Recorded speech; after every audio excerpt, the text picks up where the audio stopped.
62조 원. 여러분 이거 진짜 상상이 가시나요? 와, 뭐 상상조차 안 되는 어마어마한 액수죠. 그렇죠. 이게 어느 날 갑자기 가상자산 거래소 장부에 딱 찍힌 정체불명의 유령 비트코인 규모입니다. 네, 아예 존재하지도 않는 가짜 코인이죠. 맞아요.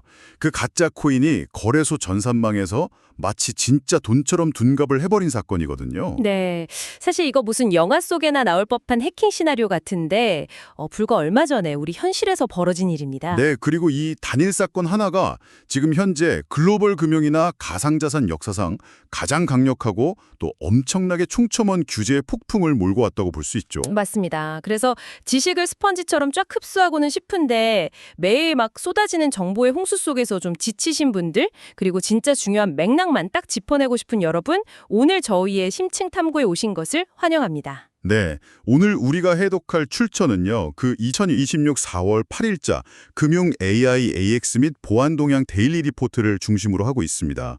그리고 그 바탕이 된 한 60여 건의 언론 보도나 공시, 또 각국 금융당국의 발표 자료들을 전부 종합한 데이터거든요. 네네. 이런 파편화된 기사들을 하나로 쫙 엮어보면 지금 물밑에서 진행 중인 거대한 지각 변동이 확실하게 보입니다. 그러니까요. 오늘 저희 탐구의 핵심 미션은 아주 명확합니다. 그 AI가 내 지갑이나 일정을 통째로 관리하는 개인 금융 집사로 진화하는 그 엄청난 속도.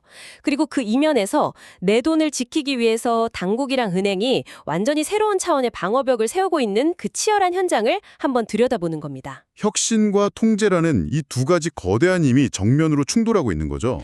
맞습니다. 자, 이 힘들이 어떻게 우리의 금융생활을 완전히 재편하고 있는지 이제 본격적으로 파헤쳐볼까요? 오, 1인 1금융 집사요. 네, 업계 용어로 좀 더 정확히 말하면 에이전틱 커머스의 본격화라고 할 수 있는데요. 에이전티 커머스요? 네, 과거에는 은행이나 카드사들이 자신들의 여러 앱을 하나로 막 합치는 슈퍼앱 구축에 매달렸잖아요. 그렇죠. 저도 앱 여러 개 깔기 귀찮았거든요. 네, 그런데 이제는 신한이나 하나, 또 KB금융 같은 주요 금융사들이 그런 단순한 통합을 넘어서 사용자 대신 스스로 판단하고 행동하는 AI 에이전트를 내놓고 있다는 겁니다. 그 옛날에는 우리가 막 수십 개의 열쇠가 달린 그 무거운 열쇠 꾸러미를 들고 다녔다면 이제는 그냥 내 목소리 하나 알아듣는 만능 스마트키 하나 딱 쥐게 된 거네요. 정확한 비유입니다. 근데 저 리포트 보니까 신한카드랑 마스터카드가 이 시스템 실증에 성공했다 이런 대목을 봤거든요. 근데 솔직히 기존의 챗봇이나 생성형 AI랑 이 에이전트라는 게 본질적으로 어떻게 다른 건지 잘 모르겠어요. 왜냐면 예전에도 부산 가는 기차표 찾아줘 하면 화면에 알아서 쫙 띄워주긴 했잖아요. 여기서 정말 흥미로운 점은 그 둘의 역할이 완전히 다르다는 겁니다. 기존의 AI가 정보를 찾아주는 되게 친절한 비서였다면 네, 비서. 이 에이전트 AI는 여러분의 결제 권한을 아예 위임받은 대리인입니다. 대리인이요? 네. 과거에는 AI가 기차표 옵션을 막 텍스트로 보여주면 사용자가 결국 그 앱을 열고 최종 결제 버튼을 직접 눌렀어야 했잖아요. 그렇죠. 비밀번호 누르고. 네. 하지만 에이전트 커머스 환경에서는 이번 주말 부산 가족여행 갈 건데 예산 100만 원 안으로 맞춰서 숙소랑 기차표 싹 다 결제해놔. 이렇게 목적만 던져주면 끝납니다. 막 그냥 말만 하면 알아서 결제까지 해버린다고요? 맞습니다. AI가 수많은 옵션을 막 비교 분석한 다음에 기존에 있던 복잡한 앱 연동 장벽 같은 걸 우회하거나 뚫고 들어가서 자체적으로 카드를 긁고 예약을 확정해버리는 거죠. 잠깐만요. 여기서 진짜 흥미로워지는 부분인데요. 그 말은 내가 AI한테 그냥 검색을 시키는 게 아니라 아예 내 예산 한도가 들어있는 카드랑 그걸 쓸 수 있는 자율적인 권한까지 통째로 쥐어준다는 거잖아요. 그렇죠. 그러니까 정보만 주는 걸 넘어서 아예 인간의 어떤 실행 자체를 AI가 대체해버린 거네요. 여러분 이거 진짜 엄청난 변화 아닙니까? 복잡한 화면 헤맬 필요가 없어진 거예요. 바로 그겁니다. 사용자의 의도를 곧바로 실행으로 팍 연결해버리는 힘, 그리고 그 과정에서 발생하는 모든 귀찮은 마찰력을 0으로 만들어버리는 기술이 바로 멀티모달 AI입니다. 멀티모달이요? 텍스트 말고 다른 것도 다루는 거 맞죠? 네, 텍스트뿐만 아니라 시각이나 청각 데이터를 실시간으로 막 동시에 처리하는 기술인데요. 자료에 등장하는 BC카드랑 스노우의 AI 파메라 결제 제휴 사례가 이걸 아주 잘 보여주거든요. 아, 저 그거 봤어요. 그 카메라로 상품을 비추기만 하면 결제가 바로 끝난다는 거. 어떻게 렌즈가 결제 단말기를 대신할 수 있는 건지 진짜 궁금했거든요. 그 예전에는 우리가 물건 살 때 바코드를 찍거나 막 QR코드를 화면에 띄워야 했잖아요. 그렇죠. 바코드 비익 소리 나야 결제되니까요. 네, 근데 이제는 스마트폰 렌즈에 들어있는 컴퓨터 비전 AI가 픽셀 단위로 그 상품의 형태나 브랜드, 심지어 찌그러진 훼손 상태까지 다 인식을 합니다. 와, 외손 상태까지요? 네, 그리고 그 인식하는 1초도 안 되는 찰나의 순간에 백그라운드에서는 막 여러분의 계좌 잔고를 확인하고 가장 유리한 할인 혜택이나 포인트 적립 코드를 싹 다 매칭해서 결제 승인을 쫙 떨어뜨리는 거죠. 와, 대박이네요. 시각 정보가 금융 실행 데이터로 바뀌는 그 딜레이가 완전히 사라진 겁니다. 그렇다면 이건 뭐 금융사들끼리 앱을 합치냐 마느냐 수준의 문제가 아니네요. 이 대리인, 즉 에이전트 생태계 주도권을 누가 쥐느냐의 싸움이잖아요. 맞습니다. 그 리포트에 LG그룹 구강모 회장이 실리콘밸리 날아가서 팔란티어 같은 그 빅데이터 기업들이랑 막 AI 속도전 벌이고 있다는 기사도 있었거든요. 대기업들 입장에서는 이 엄청나게 편한 걸 무기로 자기들 생태계의 고객을 꽉 가둬두고 싶어 하겠네요. 이슈를 더 큰 그림과 양면해 본다면 결국 누가 데이터를 쥐고 통합 플랫폼을 먼저 만드느냐의 싸움이죠. 그쪽이 고객의 다음 소비를 막 미리 예측해서 돈을 빌려주거나 결제를 유도하는 미래 채널 권력을 독점하게 될 겁니다. 그렇겠네요. 자, 근데 여기서 관점을 한번 완전히 뒤집어 보겠습니다. AI 집사가 생겨서 내 돈이 오가는 속도가 막 빛처럼 빨라졌다는 건 반대로 말하면 내 돈을 노리는 보이스피싱 범이나 해커들의 범죄 속도도 0.1초 단위로 같이 빨라졌다는 뜻이잖아요. 아주 예리한 지적입니다. 빛이 강하면 그림자도 짙어지는 법이죠. 그래서 당국의 규제가 막 엄청나게 강력한 브레이크를 밟기 시작한 거군요. 아까 오프닝에서 말했던 그 62조 원 규모 유령 비트코인 사건 다시 얘기해봐야 될 것 같아요. 아니 도대체 62조 원이라는 돈이 어떻게 허공에서 뚝 떨어질 수 있었던 건가요? 이 사건은 가상자산 거래소 내부 시스템의 아주 근본적인 취약점을 파고든 겁니다. 우리가 흔히 비트코인 같은 건 블록체인 위에 기록되니까 완전하게 안전하다고 믿잖아요. 네, 보통 그렇게 알죠. 해킹 절대 안 된다고.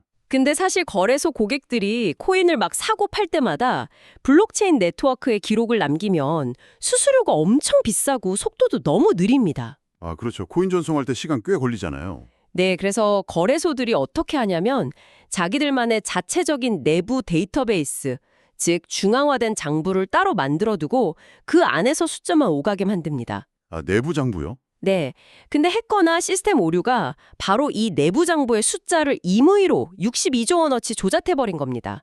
실제 거래소의 외부 블록체인 지갑에는 그만한 코인이 아예 없는데도요. 와, 그러니까 이게 무슨 의미냐면 실제 은행 금고에 막 금괴가 들어있는지 확인도 안 해보고 그냥 엑셀 장부 파일 열어가지고 금괴 62조 원어치 입고됨 이렇게 숫자만 틱 타이핑해버린 거랑 똑같다는 거네요. 네, 아주 찰떡 같은 비유입니다. 그래서 이 대형 사건 직후에 금융감독원이랑 닥사가 전례 없는 초강수를 뒀거든요. 바로 실시간 장부 5분 대조 의무화입니다. 5분 되줘요? 네, 예전에는 거래소가 뭐 하루에 한 번이나 일주일에 한 번씩 내부 장부랑 실제 지갑 코인 개수를 맞춰봤다면 이제는 5분에 한 번씩 전산망을 연결해서 1원 단위까지 무조건 강제로 똑같이 맞추라는 겁니다. 그야말로 5분마다 금고문 쾅 열어가지고 돈다발을 처음부터 끝까지 계속 다시 세보라는 거네요. 피 말리겠는데요? 거기다 보이스피싱 막으려고 코인 출금 지연 적용 범위도 엄청나게 넓혔고 거래소마다 달랐던 예외 기준도 다 하나로 통일해버렸죠. 코인에 빼돌리려는 시도 자체에 물리적인 시간 브레이크를 확 걸어버린 겁니다. 잠깐만요. 여기서 제가 하나 진짜 근본적인 의문이 되는데요. 아니 가상자산, 그러니까 비트코인 같은 게 처음 세상에 나왔을 때는 은행 같은 중앙 통제 없이 국경 넘어서 1초 만에 돈 쏘는 탈중앙화나 초고속이 핵심이었잖아요. 그렇죠. 그게 철학이죠. 근데 당국이 막 5분마다 장부 멈춰 세워서 검열하고 출금 시간 억지로 지연시키고 이런 엄격한 규제들은 사실 어떻게 보면 디지털 자산의 어떤 본질이랑 정면으로 충돌하는 거 아닌가요? 가장 불편한 옛날 은행으로 돌아가는 것 같은데요. 그 디지털 자산의 태생을 생각하면 충분히 나올 수 있는 딜레마입니다. 하지만 이게 시스템이 주류 경제로 들어오기 위해 겪어야만 하는 아주 냉혹한 현실이거든요. 최근 미국 예금보험공사, 즉 FDIC가 스테이블 코인에 대해 발표한 규제안을 보면 상황이 아주 명확해집니다. FDIC가 스테이블 코인을 예금 보험에서 아예 빼버리고 이자 주는 것도 막겠다고 한 그 발표 말씀이시죠? 맞습니다. 스테이블 코인은 1달러의 가치가 딱 고정되어 있으니까 사람들이 이걸 사실상 안전한 디지털 예금처럼 생각해 왔단 말이죠. 그렇죠. 달러랑 똑같다고 생각하니까요. 네, 근데 미국 당국이 선을 딱 그은 겁니다. 이건 예금이 아니다. 은행 망했을 때 국가가 세금으로 보장해주는 안전망에 들어올 수 없다라고요. 와, 단호하네요. 언뜻 보면 혁신을 막 억압하는 것 같지만 반대로 보면 기존 은행 예금이랑 비예금성 디지털 자산 간의 경계를 아주 완벽하게 분리해버린 겁니다. 오히려 모호했던 회색지대를 없애서 법적 불확실성을 해소해줬다 이 말씀이시네요. 네, 수백조 원 굴리는 기관 투자자들은 리스크가 안 보이는 곳엔 절대 돈 안 넣거든요. 5분 대조나 출금 지연 같은 규제들이 당장은 속도를 늦추는 것 같아도 길게 보면 거대 자본이 막 믿고 달릴 수 있는 아주 튼튼한 도로를 까는 과정인 겁니다. 듣고 보니까 규제 당국이 법적 장벽을 왜 이렇게 높고 단단하게 세우는지 이해가 확 됩니다. 근데 법이 아무리 무서워도 꼭 그거 뚫으려니 해커들 있잖아요. 기술적인 방어선도 무조건 필요할 텐데요. 바로 그 지점에서 지금 금융기관 보안 패러다임이 완전히 바뀌고 있습니다. 금감원이 기존의 보안 정책을 사후 제재에서 사전 예방 중심으로 확 뜯어고치고 있거든요. 사후에서 사전으로요? 네, 핵심은 AI 기반의 이상거래 탐지랑 SUA라는 자동화된 대응 기술입니다. 그러니까 이게 무슨 의미냐면요, 여러분. 옛날에는 도둑이 은행 금고 다 털어가면 그제야 경찰 와서 CCTV 돌려보고 이 IP로 훔쳐갔네 하고 뒤늦게 서버 내렸단 말이에요. 그렇죠. 소 잃고 외양간 고치기였죠. 근데 이제는 마치 그 톰 크루즈 나오는 영화 마이너리티 리포트처럼 바뀌는 거네요. 누가 범죄 저지르려고 딱 폰만 잡아도 사고 터지기 0.1초 전에 AI가 은행 문을 쾅 닫아버린다. 이거잖아요. 이게 기술적으로 어떻게 되는 건가요? 과거에는 그냥 비밀번호가 맞냐 틀리냐만 봤다면 지금 AI는 사용자의 행동 데이터를 수집합니다. 행동 데이터요? 네, 스마트폰 쥐는 각도나 화면 넘기는 스와이프 속도, 심지어 특정 메뉴에 얼마나 오래 머무르는지까지 밀리초 단위로 싹 다 분석을 해요. 와, 진짜요? 네, 그래서 만약 평소랑 각도나 터치 속도가 미세하게 다르면 설령 비밀번호를 맞게 쳐도 AI가 알아서 기기를 네트워크에서 격리해버립니다. 대박. 비밀번호 알아내서 들어와도 마우스 움직임 다르면 쫓겨난다는 거네요? 네, 이게 바로 아무도 안 믿는다는 제로 트러스트 아키텍처가 AI 시대에 작동하는 방식입니다. 정상 로그인한 사람도 매 순간 계속 의심하는 거죠. 와, 엄청난데요. 근데 여기서 제가 되게 역설적인 기사를 하나 봐서 짚고 넘어가야 될 것 같아요. 최근에 그 클로드 같은 초거대 AI가 소프트웨어, 그러니까 막 사스 서비스들을 다 멸종시킬 수도 있다는 내용이었거든요. 아, 네, 그 이슈 뜨거웠죠. 원래는 회계 앱, 이메일 앱 따로따로 썼는데 이제 클로드가 그 데이터 다 먹고 혼자 일 처리를 다 해버리잖아요. 근데 이렇게 일 잘하는 전능한 단일 AI가 도입되면 만약에 걔가 해킹당하거나 고장났을 때 회사 시스템 전체가 그냥 한 방에 날아가는 거 아닙니까? 네, 전문 용어를 단일장애점이라고 하죠. 네, 그러니까 AI 감시하려고 또 다른 보안 AI를 둬야 하고 뭔가 되게 모순적인 상황이네요. 이것은 매우 중요한 질문을 던집니다. 그게 지금 보안 업계가 제일 무서워하는 거거든요. 그래서 이제는 소프트웨어만 믿을 수가 없으니까 하드웨어 단에서의 물리적 방어까지 겹겹이 쌓는 다중 방어선이 필수가 됐습니다. 하드웨어 방어요? 저 리포트에서 그 퀄컴 기반 고해상도 디스플레이, 그러니까 막 갤럭시 S26 울트라 같은 거 쓰면 화면 식별을 어렵게 해서 보안을 강화했다 이런 문구를 봤어요. 네, 보셨군요. 솔직히 저 이거 보고 전혀 이해가 안 갔거든요. 아니 화면 해상도 좋고 선명한 거랑 해킹 막는 거랑 도대체 무슨 상관이 있습니까? 선명하면 몰래 훔쳐보기 더 좋은 거 아니에요?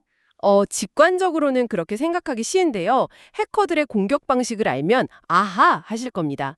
요새 악성 앱들은 스마트폰 안에 숨어 들어와서 사용자가 치는 비밀번호나 계좌번호를 화면 픽셀 단위로 실시간 캡처해서 빼돌립니다. 그걸 스크래핑이라고 하나요? 맞습니다. 근데 최신 초고해상도 디스플레이는 1초에 120번씩 막 엄청난 양의 픽셀 데이터를 뿌려주거든요. 하드웨어 제조사들이 이걸 역이용하는 겁니다. 화면 송출하는 단계에서 픽셀 배열 자체에 물리적인 암호화나 난수화를 걸어버려요. 아하, 그러니까 사람 눈으로 볼 때는 그냥 정상적인 은행 화면인데 악성 앱이 뒤에서 몰래 화면 훔쳐가려고 딱 캡처를 뜨면 이미 하드웨어 칩이 그 픽셀 위치를 다 뒤죽박죽 섞어버린 쓰레기 데이터만 가져가게 된다는 거군요. 완벽하게 이해하셨습니다. 해커 프로그램이 이 섞인 데이터를 어떻게든 분석해보려고 엄청난 연산을 막 돌리다가 결국 스마트폰 보안 시스템에 얘 이상한 짓 하네? 하고 발각돼서 쫓겨나는 겁니다. 소프트웨어가 1차 방어하고 하드웨어가 2차 방어하는 거죠. 와, 이제야 그 문구가 완전히 이해되네요. 진짜 놀랍습니다.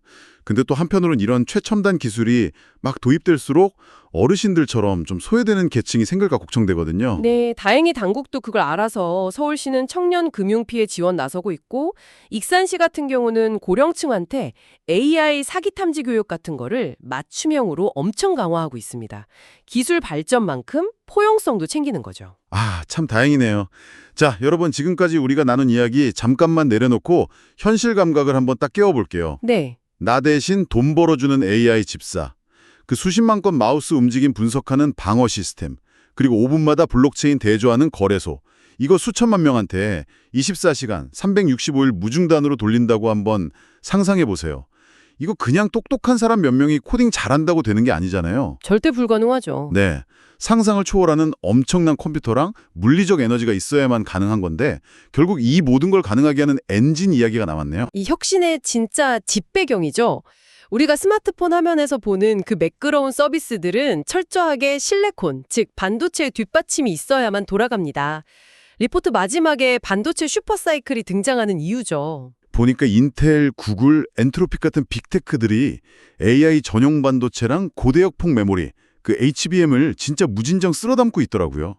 심지어 SK 에코플랜트는 원래 건설 환경하던 회사인데 데이터 센터 짓겠다고 체질까지 바꿨잖아요. 맞습니다. 엄청난 자본이 몰리고 있죠. 근데 청취자분들 입장에서는 아니 미국 실리콘밸리 반도체 공장 잘 돌아가는 거랑 내 폰에 무료 AI 집사 깔리는 거랑 도대체 무슨 상관이야 하실 수 있거든요. 그 인과관계는 경제적 임계점이라는 한 단어로 설명이 딱 됩니다. 자, 생각해 보세요. 옛날에 은행이 거대한 AI 모델 하나 돌려서 고객 질문에 답전 하나 줄 때 연산 비용이 한 100원 들었다고 쳐볼게요. 네, 건당 100원. 근데 수천만 명 고객이 매일 막 수십 번씩 AI한테 이체해줘, 검색해줘 하면 은행은 며칠 만에 그냥 파산합니다. 아, 유지비 감당이 안 되니까요. 네, 그래서 이 좋은 기술을 고객들한테 무료로 풀 수가 없었던 건데 거대한 인프라 투자가 선행되면서 판도가 완전히 뒤집힌 겁니다. 반도체가 싸졌다는 건가요? HBM 같은 고성능 메모리가 막 쏟아져 나오고 칩 전력 효율이 극대화되면서 그 100원이던 연산 비용이 0.1원, 0.01원 수준으로 완전 폭락을 해버린 겁니다. 와, 대박이네요. 그러니까 은행들이 막 무거운 딥러닝 모델이랑 실시간 보안 AI를 시스템에 다 얹어놔도 비용 감당이 되는 거죠. 이 반도체 슈퍼사이클이 없었다면 여러분 스마트폰에 무료 AI 금융 집사가 들어간다는 건 애초에 경제적으로 아예 불가능한 일이었던 겁니다. 아, 경제적 임계점이 뚫렸다는 말이 확 와닿네요. 저 멀리 바다 건너 반도체 공장 효율화가 한국에 있는 제 스마트폰 AI 집사를 공짜로 만들어줬다는 거잖아요. 모든 게 톱니바퀴처럼 쫙 물려 돌아가네요. 네, 모든 산업이 유기적으로 연결되어 있는 거죠. 자, 흩어져 있던 복잡한 정보들이 이제 진짜 하나의 거대한 지도로 딱 완성된 기분입니다. 오늘 다룬 내용 핵심만 간략하게 한번 짚고 넘어가죠. 네, 오늘 우리는 앱들이 하나로 합쳐지면서 나를 대리해서 결제까지 해버리는 에이전틱 커머스와 AI 집사의 탄생을 확인했습니다. 네네. 그리고 범죄 속도에 맞서기 위해 당국이 가상자산 5분 대조랑 스테이블 코인 분리 같은 강력한 규제를 인식하는 현상도 봤고요. 동시에 은행들은 뚫리고 나서 막는 게 아니라 제로 트러스트랑 물리적인 디스플레이 암호화까지 써서 미리 방어하는 다중 방어선을 세웠다는 것도 알게 됐죠. 그리고 이 마법 같은 시스템을 우리 모두가 쓸 수 있게 해준 결정적 동력이 바로 연산 비용을 폭락시킨 반도체 슈퍼사이클이라는 것까지 깊숙하게 봤습니다. 언뜻 보면 되게 파편화된 뉴스들 같지만 이 네 가지 축이 서로 어떻게 맞물려 돌아가는지 이해하셨다면 앞으로 쏟아질 테크나 금융기사들 이면을 아주 투명하게 꿰뚫어 보실 수 있을 겁니다. 좋습니다. 단단한 강철 금고에서 시작해서 내 마음을 읽는 보이지 않는 AI 금고까지 오늘 진짜 긴 여행을 한 것 같습니다. 여러분, 지적 호기심이 시원하게 채워지셨나요? 자, 마지막으로 이 모든 기술과 규제가 교차하는 지점에서 제 머리를 팍 스치고 지나간 도발적인 질문 하나를 던지면서 마무리하려고 합니다. 어떤 질문일지 기대되네요. 오늘 우리는 1초라도 빨리 내 돈을 벌어주려는 똑똑한 나의 AI 집사와 0.1초 이상만 있어도 내 자산 이동을 철통같이 막아버리려는 은행 보안 AI를 동시에 봤습니다. 자, 여러분 한번 상상해 보세요. 네. 머지않은 미래에 여러분의 AI 집사가 전 세계 데이터를 쫙 분석하더니 지금 저 펀드에 전 재산 넣으면 200% 수익 난다. 이렇게 확신해서 0.1초 만에 풀 매수 버튼을 눌렀어요. 오, 수익 좋네요. 근데 바로 그 순간에 은행의 제로 트러스트 방어 AI가 잠깐 이거 평소 주인이 맹동 패턴이랑 너무 다른 초고속 이동이다. 해킹 의심된다. 이러면서 그 투자를 강제로 딱 차단해버리고 계좌를 동결시켜버린다면 여러분, 결국 이 충돌 속에서 내 돈이 어디로 갈지 결정하는 그 진짜 통제권은 과연 누구한테 있는 걸까요? 야, 이거 진짜 어려운 문제네요. 투자를 명령한 나 자신일까요? 아니면 내 권한을 대리한 나의 AI 집사일까요? 그것도 아니면 안전을 명분으로 돈줄을 막아선 은행의 보안 AI일까요? 내 자산을 두고 AI와 AI가 격돌하는 이 딜레마.